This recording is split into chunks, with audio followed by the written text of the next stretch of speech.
नमस्कार दोस्तों, आप सभी का स्वागत है आपके अपने YouTube परिवार में। दोस्तों, आज हम एसएसटी के 30 महत्वपूर्ण प्रश्नों पर चर्चा करने वाले हैं जो आपकी सीटेट परीक्षा की दृष्टि से बहुत ही महत्वपूर्ण होने वाले हैं।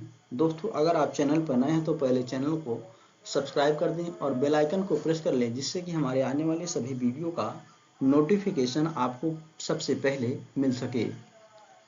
दोस्तों, आज के लिए आपके सामने पहला प्रश्न है, भूमि की माप के आधार पर भू राजस्व और प्रति बिस्वा उपज का आकलन सबसे पहले किसके शासनकाल में किया गया? आपके विकल्प हैं अलाउद्दीन खिलजी के शासनकाल में, मोहम्मद बिन तुगलक के, फिरोज शाह तुगलक के, या फिर सिकंदर लोदी के शासनकाल में। दोस्तों, इसका सही विकल्प हो जाएगा विकल्प ए, अलाउद्दीन खिलजी के शासनकाल में। दोस्तों, अलाउद्दीन खिलजी के द्वारा सबसे पहले भूमि के माप के आधार पर भू राजस्व का निर्धारण किया गया और यह राजस्व प्रति बिस्वा लगभग 1/20 बीघा के आधार पर आकलित किया गया था और इसके लिए मसाहत पद्धति अपनाई गई थी। याद रखना है दोस्तों। दूसरा प्रश्न है, निम्न में से कौन सा विकल्प आदर्श पाठ योजना की विशेषता को प्रदर्शित करता है? आपके विकल्प हैं उदाहरणों का प्रयोग, बिल्कुल सही है दोस्तों आदर्श पाठ योजना के लिए। ऑप्शन बी है भाषा की सरलता, यह भी आदर्श पाठ योजना में होना चाहिए। ऑप्शन बी है व्यक्तिगत पथ प्रदर्शन, यह भी होना चाहिए। तो दोस्तों, इसका सही विकल्प हो जाएगा विकल्प डी, उपरोक्त सभी जो है आदर्श पाठ योजना की विशेषता को प्रदर्शित कर रहे हैं। नेक्स्ट प्रश्न है, डूरंड कप किस खेल से संबंधित है? दोस्तों, आपको बताना है कि डूरंड कप जो है यह किस खेल से संबंधित है। दोस्तों, डूरंड कप से संबंधित होता है जो खेल है वह है फुटबॉल। तो इसके लिए सही विकल्प हो जाएगा विकल्प सी, फुटबॉल। चौथा प्रश्न है, आवेदक सूचना का अधिकार अधिनियम 2005 में किस धारा के अंतर्गत वांछित सूचना प्राप्त कर सकता है? दोस्तों, सूचना का अधिकार अधिनियम जो कि आया था 2005 में, यह दोस्तों इसके अंतर्गत कोई भी आवेदक जो है वह अनुच्छेद यानी कि धारा 6(1) के अनुसार कोई व्यक्ति निर्धारित शुल्क जमा करके वांछित सूचना प्राप्त कर सकता है। यह एक वैधानिक अधिकार भी है। तो इसका दोस्तों सही विकल्प हो जाएगा विकल्प ए। पांचवा प्रश्न है, निम्न में से किसका प्रावधान शिक्षा का अधिकार अधिनियम 2009 में नहीं किया गया है? दोस्तों, आपको बताना है कि इनमें से कौन सा प्रावधान शिक्षा का अधिकार अधिनियम 2009 में नहीं किया गया है। आपके विकल्प हैं 6 से 14 वर्ष के सभी बच्चों को निःशुल्क तथा अनिवार्य शिक्षा प्रदान करना। दोस्तों, यह तो किया गया है। ऑप्शन बी है कक्षा में प्रवेश के लिए परीक्षा तथा डोनेशन पर प्रतिबंध भी है, यह भी किया गया है दोस्तों। ऑप्शन सी है बच्चे को रोजगार की गारंटी। दोस्तों, यह अधिनियम बच्चे को रोजगार की गारंटी नहीं देता है, तो इसमें नहीं पूछा गया है, तो यह हमारा सही विकल्प हो जाएगा, बच्चे को रोजगार की गारंटी देना। छठा प्रश्न है, संसद का सदस्य न होते हुए भी निम्न में से कौन संसद की कार्यवाही में प्रतिभाग कर सकता है, यानी कि भाग ले सकता है? आपके विकल्प हैं महालेखा परीक्षक ले सकता है, या फिर महान्यायवादी, या फिर मुख्य निर्वाचन आयुक्त, या फिर सॉलिसिटर जनरल। दोस्तों, संसद का सदस्य न होते हुए भी महान्यायवादी जो है संसद की कार्यवाही में भाग ले सकता है। तो इसका सही विकल्प हो जाएगा दोस्तों विकल्प बी, महान्यायवादी। सातवां प्रश्न है, भारत के संविधान की प्रस्तावना में किस संविधान संशोधन के द्वारा समाजवादी और पंथनिरपेक्ष शब्द को सम्मिलित किया गया? आपके विकल्प हैं 42वां संविधान संशोधन। दोस्तों, इसका सही विकल्प भी हो जाएगा ए, 42वें संविधान संशोधन के द्वारा संविधान में समाजवादी और पंथ निरपेक्ष शब्दों को समाहित किया गया था। दोस्तों ऑप्शन बी है 52वां संविधान संशोधन। यह हुआ था 1985 में और यह दल बदल से संबंधित है और इसी संविधान संशोधन के द्वारा संविधान की 10वीं सूची को जोड़ा गया था। 8वां प्रश्न है सर्वोच्च न्यायालय ने किस केस यानी कि विवाद में निर्णय देते हुए स्पष्ट किया कि संसद संविधान के मूल स्वरूप में परिवर्तन नहीं कर सकती है।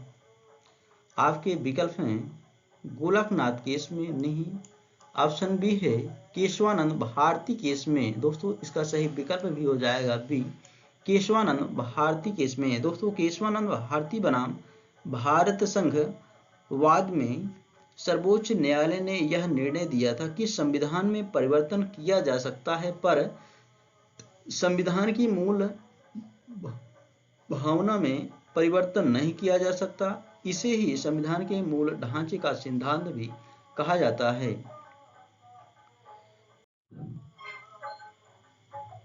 9वां प्रश्न है संविधान के अनुच्छेद के अंतर्गत भारत के किसी भी राज्य में राष्ट्रपति शासन लागू किया जा सकता है। दोस्तों इसका सही विकल्प हो जाएगा विकल्प सी अनुच्छेद 356। दोस्तों अनुच्छेद 356 किसी राज्य के संवैधानिक तंत्र की विफलता पर उस राज्य में जो है राष्ट्रपति शासन की घोषणा यानी राज्यपाल की सिफारिश पर कर देता है। और दोस्तों 352 की बात करें तो इसके द्वारा दोस्तों बाहरी आक्रमण की आशंका होने पर राष्ट्रपति शासन लागू किया जा सकता है। और 360 दोस्तों इसके द्वारा वित्तीय आपातकाल की घोषणा की जा सकती है, लेकिन भारत में कभी भी इस अनुच्छेद को लागू नहीं किया गया यानी कि अभी तक वित्तीय आपातकाल लागू नहीं हुआ है। अनुच्छेद 370 जो संबंधित था यह जम्मू कश्मीर से संबंधित था, लेकिन अब इसको समाप्त कर दिया गया है। 10वां प्रश्न है भारत में उपभोक्ता संरक्षण अधिनियम पारित हुआ।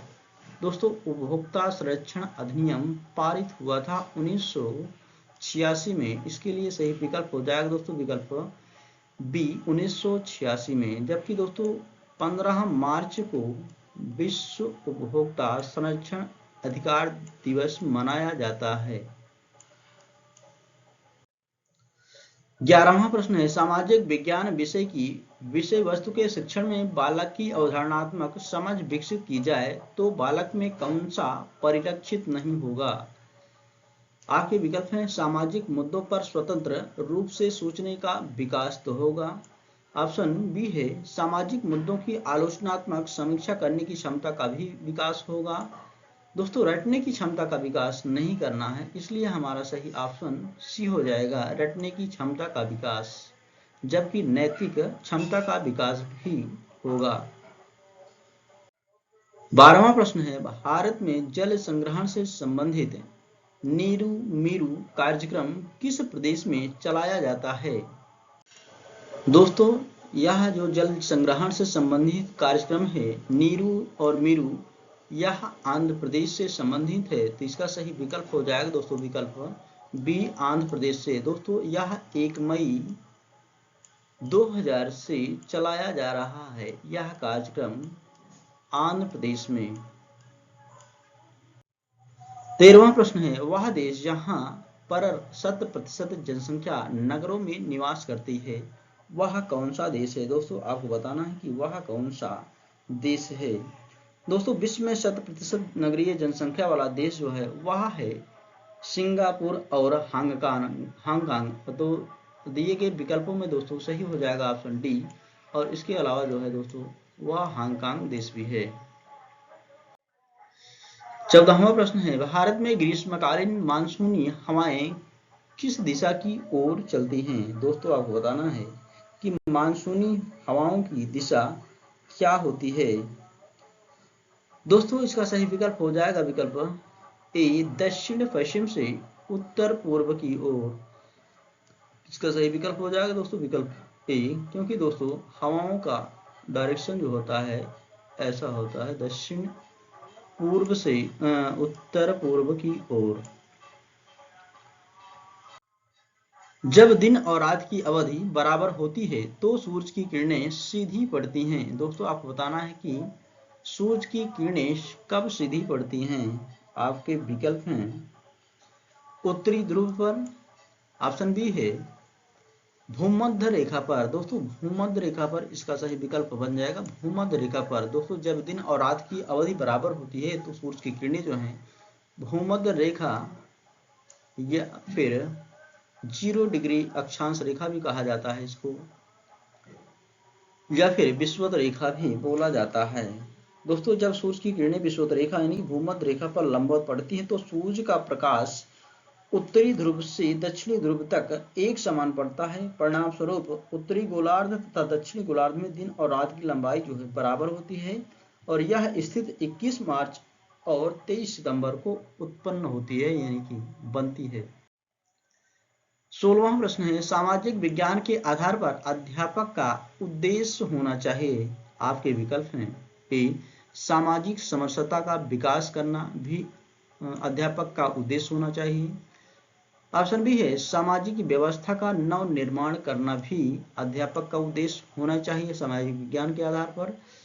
ऑप्शन सी है सामाजिक समस्याओं का समाधान ढूंढना भी अध्यापक का उद्देश्य होना चाहिए। दोस्तों इसलिए इसका सही विकल्प हो जाएगा दोस्तों विकल्प डी। उपरोक्त सभी ऑप्शन जो हैं सही हैं। 17वां प्रश्न है कक्षा में सामाजिक रूप से अपेक्षित बच्चों को प्रोत्साहन के लिए आप क्या करेंगे। आपके विकल्प हैं सामाजिक कुरीतियों पर कटाक्ष करेंगे नहीं।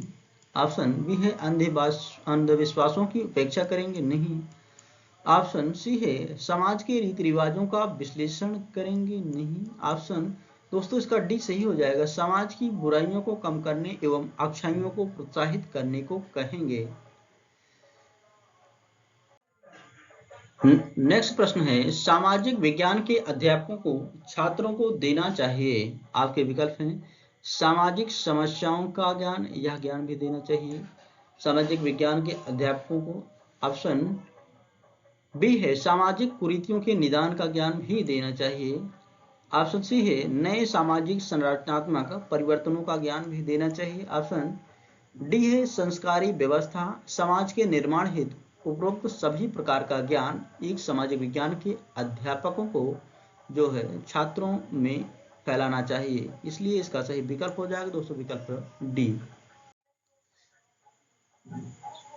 अगला प्रश्न है तीन ओर से समुद्र से घिरा हुआ स्थलीय भाग कहलाता है।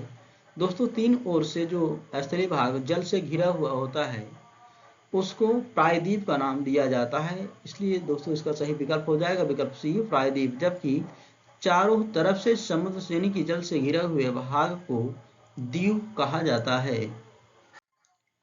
20वां प्रश्न है अस्पृश्यता का अंत भारतीय संविधान के किस अनुच्छेद में वर्णित है। दोस्तों अस्पृश्यता का अंत भारतीय संविधान के अनुच्छेद 17 में दिया गया है तो इसका सही विकल्प हो जाएगा विकल्प बी अनुच्छेद 17। जबकि दोस्तों अनुच्छेद 16 संबंधित है धर्म मूलवंश जात लिंग के आधार पर किसी व्यक्ति को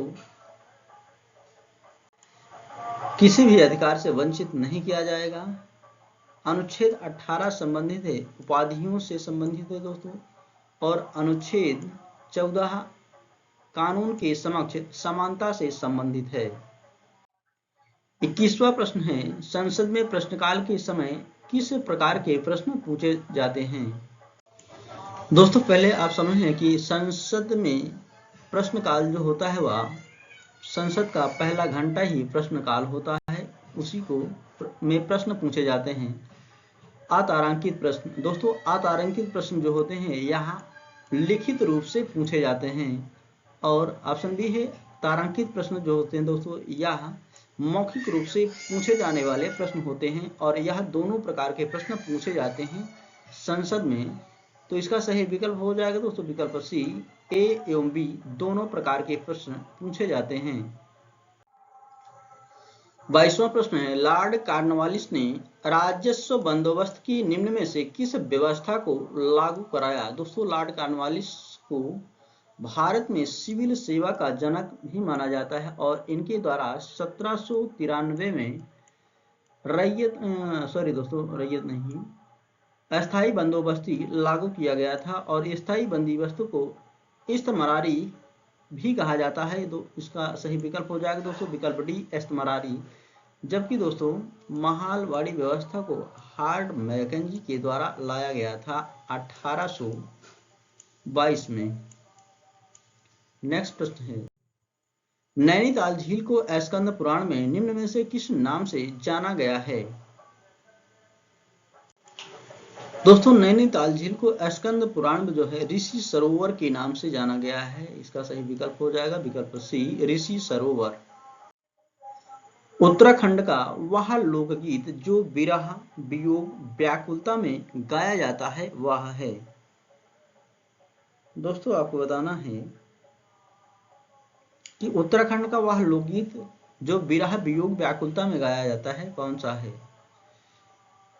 दोस्तों, इसका सही विकल्प हो जाएगा विकल्प सी, झूमेलो। दोस्तों, उत्तराखंड का के जो है गढ़वाल जिले में प्रचलित झूमेलो गीत को विरह वियोग एवं व्याकुलता का प्रतीक माना जाता है। यह एक श्रृंगार रस का गीत है। निम्न देशों में से कौन एशियान का सदस्य नहीं है?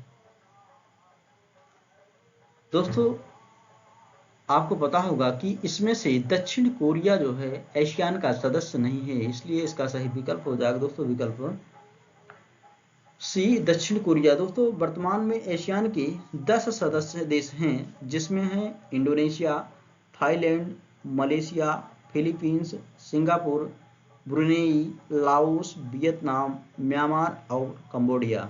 जबकि दक्षिण कोरिया जो है इसमें से इसका सदस्य नहीं है। स्वर्णिम चतुर्भुज परियोजना संबंधित है। दोस्तों, आपको बताना है कि स्वर्णिम चतुर्भुज परियोजना किससे संबंधित है? आपके विकल्प हैं जल विद्युत शक्ति परियोजना से, या फिर ऑप्शन बी है राष्ट्रीय राजमार्ग परियोजना से संबंधित है स्वर्णिम चतुर्भुज परियोजना। तो दोस्तों, इसका सही विकल्प हो जाएगा विकल्प बी, राष्ट्रीय राजमार्ग परियोजना से संबंधित है स्वर्णिम चतुर्भुज परियोजना।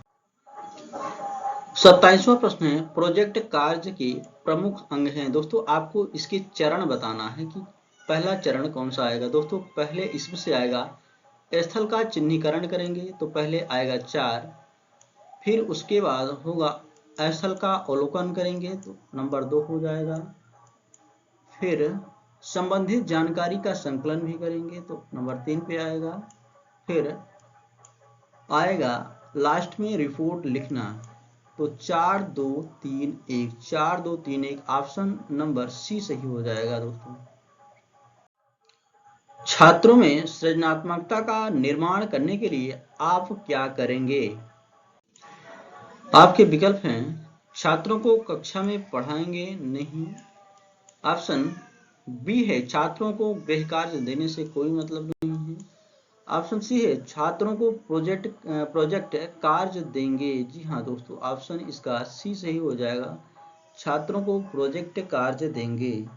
दोस्तों, प्रोजेक्ट कार्यों के सहयोग से जो है छात्रों में सृजनात्मकता का विकास किया जा सकता है, क्योंकि इस कार्य में छात्र सभी प्रकार की गतिविधियों को करने के लिए स्वतंत्र होता है जो कार्य से संबंधित रहते हैं। गांधार कला पर किस विदेशी कला का प्रभाव है? दोस्तों, सबसे पहले आप जान लें कि गांधार कला जो है यह कुषाण काल में विकसित हुई थी और इस पर जो है यानी कि गांधार कला पर यूनानी कला का प्रभाव है, इसलिए दोस्तों इसका सही विकल्प हो जाएगा विकल्प डी, यूनानी प्रभाव है गांधार कला पर। खजुराहो मंदिर किस राजवंश के राजाओं द्वारा निर्मित किए गए? दोस्तों, खजुराहो यह पड़ता है मध्य प्रदेश में और यह जो है चंदेल वंश के शासकों के द्वारा निर्मित कराए गए थे, इसलिए दोस्तों इसका सही ऑप्शन हो जाएगा ऑप्शन सी, चंदेल वंश के शासकों के द्वारा खजुराहो मंदिर का निर्माण करवाया गया और यह मध्य प्रदेश के छतरपुर में स्थित है। आज के लिए दोस्तों इतना ही, मिलते हैं नेक्स्ट वीडियो में। Thank you so much.